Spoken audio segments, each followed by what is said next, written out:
political questions that should be answered, raised by certain people who claim to be ultra-left. But it is difficult to say whether they are ultra-left or pro-fascist. Whatever it may be, the line of demarcation between the two categories is very thin. So, for the sake of young comrades and workers, some simple questions should be answered. Now, we say that the present government does not follow the policies of the previous government, in part, even in the aspect of economy. They have openly said that they are following social market economy, that is social capitalism, which was originally in Germany during the time of Bismarck. And it has been reconditioned and reapplied today by certain countries, especially by Germany. Now, the difference is that the policies of Mahinda regime was to work according to the global capitalism and implement their policies, and those who are opposed to be suppressed severely, including death. That was the policy carried out by the Mahinda regime. Several political people disappeared during that period, and also there was a serious repression throughout the country, even after the war. Now, in the case of Mahinda, in the case of Ranil, now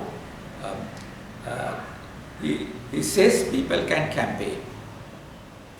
Even when they introduced the budget, they started various campaigns. Those campaigns were allowed, and then there were discussions. He carried out discussions with various workers and trade unions and other people, and tried to come to a compromise. That is the policy. Policy is discussed with various trade unions. If it is once or twice or thrice, and explain your position and come to the possible compromise. And that is the policy followed. That is certainly different from what the policy might have had. Of course, we are not saying that Ranil's policy is better than mine. Both policies are to defend their capitalism and a rearrangement of whatever the policy towards the workers. Now, in the case of today's situation, it is necessary for workers to come forward and demand and go for discussions that should be followed, rather than thinking of ultra-left activities here and there. Now, in the case of private sector, there arose a serious problem because Ranil's government gave a salary increase to the state sector. It is unexpectedly large compared to the amount they used to get here and there under Mahinda regime. But then, parallel to that,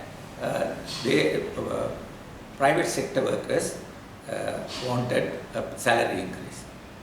So I explained to the workers, including our working class leaders, the time has come us to organize and go forward, strike action, and struggle against the employers, private employers, and demand they increase the salaries according to the, parallel to the increases the public sector workers got.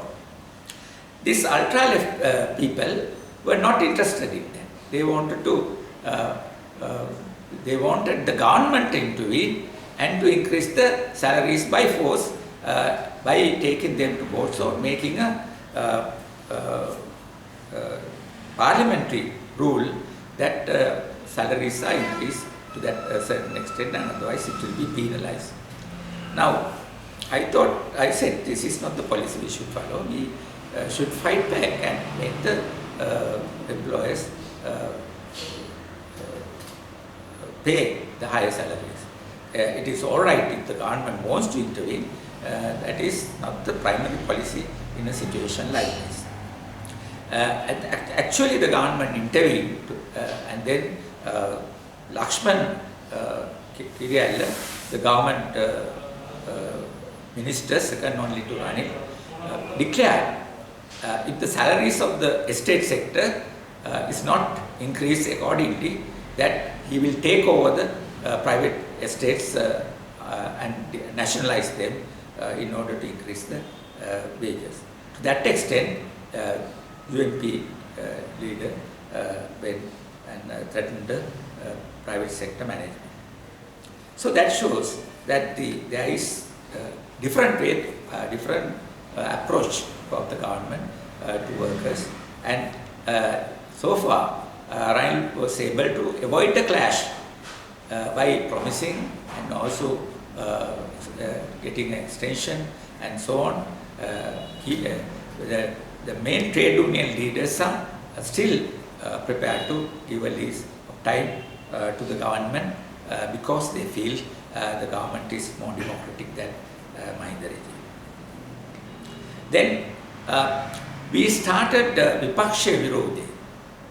The struggle together, Vipaksha Virodhe means struggling together, the opposition struggle front. That we started just before the war and continued after the war, under a situation where trade unions were also neutral. All were neutral. People have been terrorized. Even the media were curtailed, and there was terrorized state terror all over the place. In such a situation, it was only thing that we could do was to liberal-oriented bourgeois leaders also to be accommodated in the fighting front.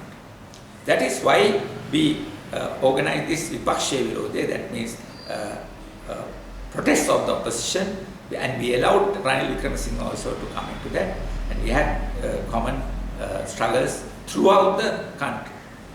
With the leader of the opposition participating in mass struggle, obviously there was more space for us to go into action. The police armed forces took a different stand. On that basis, we were able to go throughout the country, even in the north, in Jaffna, in various places. Even though we were attacked, stoned, certain places they were trying to shoot, and there were various clashes. But still we had a serious series of struggles launched throughout the country as the Vipaksha Virodhe, and in all those struggles Ranil also participated. We together fought against the repressive government. I think that is exactly what any revolutionary party should do. If the things are very, very serious, if liberal bourgeois sections are prepared to fight back, then fighting together without any compromise on the policies. No policy discussion. We were fighting together, and there was just a common indication of what is the sort of agreement we had in the situation. We followed our policies, we explained our policies through our papers and our articles and so on. Then, after the fall of Mahinda Rajapaksa, the people's committees that were organized throughout the country, which are called Purvasi Peramunu and Purvasi organizations, citizens committees, people's committees, they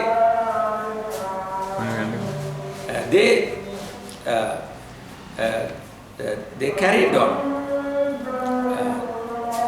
We continued our pressure on the government, and it was proposed by the people's movement that I also should be included in the National Executive Council, which came as the interim government or interim executive body to supervise the activities of the democratic movement. And so I participated in that. And it is not a established committee, it's an ad hoc committee, but we met every week to discuss the struggle against the fascistic parties, particularly because even though we won the presidency, entire parliament, 2/3 majority was with Mahinda Rajapaksa, and there was a serious struggle that came up, and we had to continue and coordinate and fight together. So at the end of that, the parliamentary elections came, and we didn't contest together, we contested separately. Similarly, we contested separately in the presidential elections also. In this, we contested separately, and thereafter also we had no connection with the regime, but we are together on certain issues fighting that. Particularly about the constitution, we participated in the constitution making, and we gave our views to the committee that was called and formed for the purpose. Now, in the case of national question, these ultra people make a serious mistake. They have taken up the Rosa Luxemburg's position as the position of Lenin, which is completely wrong.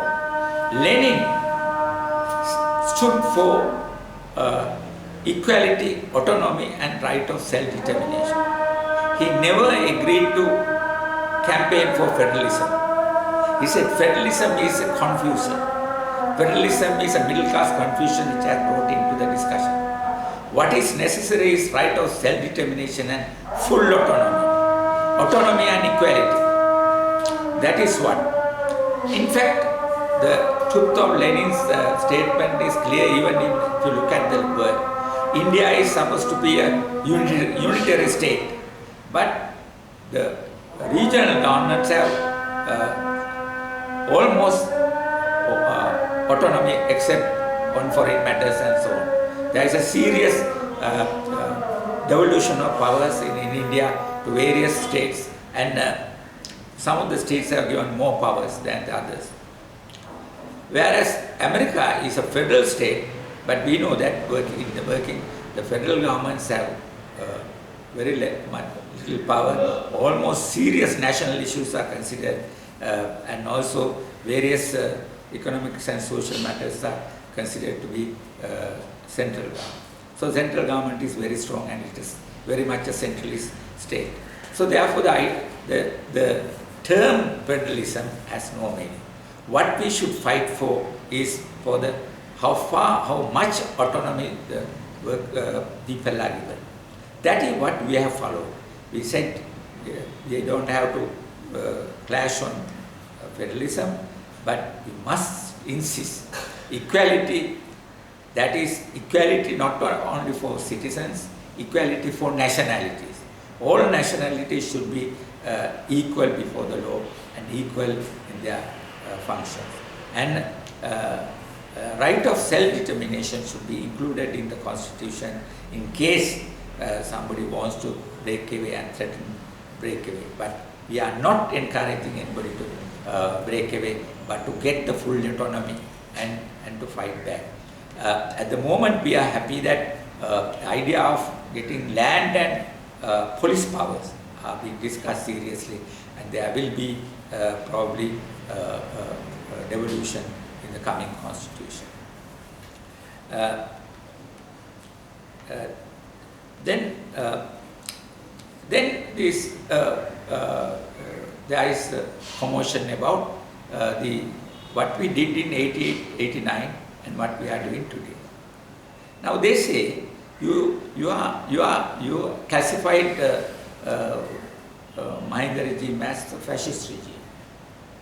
Then in 88, 89, we had threats. Who are the people who are threatening us? These people speak like children. They have forgotten all what happened in 88, 89. 88, 89, we had a fascistic movement outside any of the government, organized by Janata Vimturna, which was underground, and organized, which were called patriotic movement. And this patriotic movement was armed, and they have got arms from various ways, attacking camps and soldiers, and also killing policemen and police stations. And this armed movement. They killed the leaders of the United Socialist Alliance. United Socialist Alliance was formed in 1987 by this signing in of parties, Mahajana Party, People's Party, created by Vijay Kumar Tunga and Chandrika Bandara. It's called a leftist party. The second was the Lanka Samaj Party, then Communist Party, and now Samaj Party. These are the four parties in that socialist alliance. And we had to face a serious threat from the patriotic movement led by the JVP. JVP organized this patriotic movement, and they said, we are killing anybody who support the three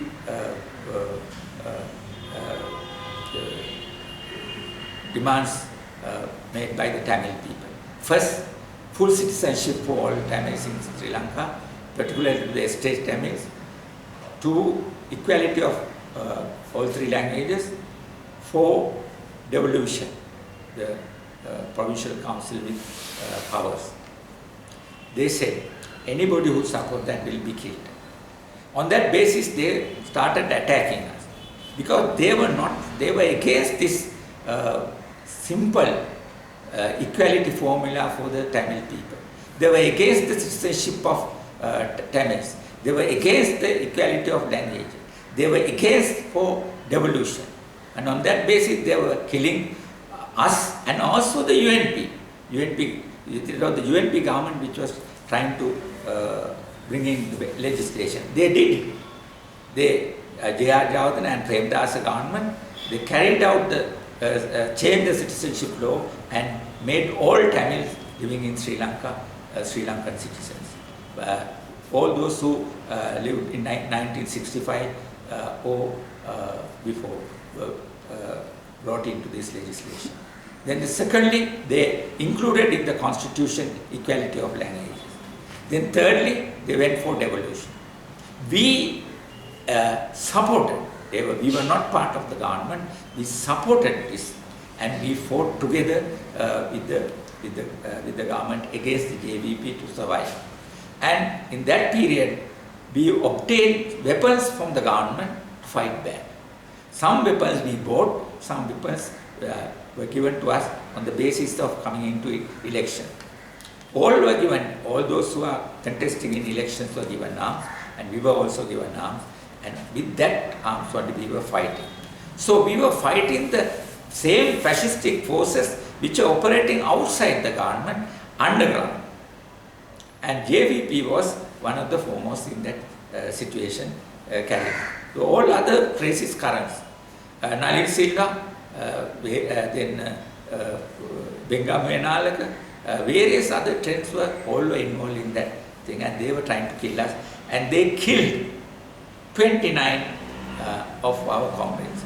And they tried to kill, and I got a shot from the belly, and by luck only I saved my life. So they are asking, where were the fascists? Where were you, comrades or fighters in that period? Where were you living? We were fighting. We are fighting a war, civil war in the country, and we managed to save ourselves again by coming into compromises with those who are against this kind of fascistic traits. And in that period, no one was killed by by the UNP, but one comrade was suspected as a JVP, Chandrapala's one Chandrapala, who he was taken and he disappeared with other JVPs in the Mathur area. And another comrade who was putting up posters was again falsely identified as JVP and some anti-JVP command group attack and killed. These are not a deliberate attack on NSSP. There were no deliberate attack from the state terror or state forces on us, because we are fighting together against Deshapremi Vyapar. Then after that,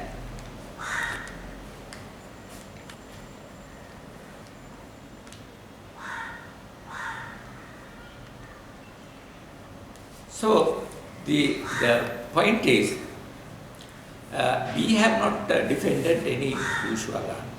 We have defended ourselves and fought together for the benefits of the oppressed people. In that in that process, we followed exactly what Trotsky proposed in Germany, how to fight fascism. The principles and the methods used and explained by Trotsky in those books, we followed accordingly and fought back. Now, these comrades say permanent revolution. Yes, permanent revolution. It's a permanent revolution. Obviously, even though it is not two-stage revolution, it is a permanent revolution. Starting from the democratic revolution, evolving, completely growing over to socialist revolution. Not just one stage solution where you confront the capitalists and overthrow them, and within 1 week you build a socialist society. No, there was no such thing. You have to fight for democratic rights, and then the democratic rights are combined with the socialist transformation, because capitalism can't in our countries give the constitutional rights of the minorities even. That we can see very clearly today. The government is struggling now to implement a constitution with equality, autonomy. But there is a serious threat to the government.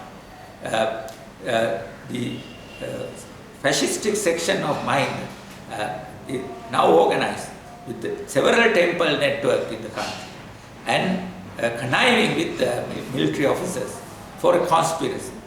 That is the stage that we are in now. On the other hand, in the parliament, Ranil Wickremesinghe and with Maitri, they have started the Constituent Assembly to change the constitution. That's a serious step. This is opposed by all these racist currents. They said the country is going to be divided. Tamil section, Tamil people are to be given a separate country. See what happening? Sinhala people are being completely deserted, and we must build a new leadership. That is the campaign started by the fascistic element. They have started the Red Lion campaign, Red Lion, the blood of Red Lion campaign. And in each taxi, each vehicle, they are demanding from the Sinhala races to carry that poster and join the campaign of red blood of Sinhala campaign to fight back the government. And also the socialists who are standing for this struggle, particularly our party. Our party has been named over and over again as a party to be destroyed completely. They are, it is in all Facebook attacks, they mention especially our party in this struggle. So the democrats, we have started the revolution, democratic state, and obviously in the course of the time immediately we are turning over to struggle against the bourgeoisie, and because the liberal bourgeois also are being attacked by the right wing. Stage by stage, they are leaving the stage for struggle forward.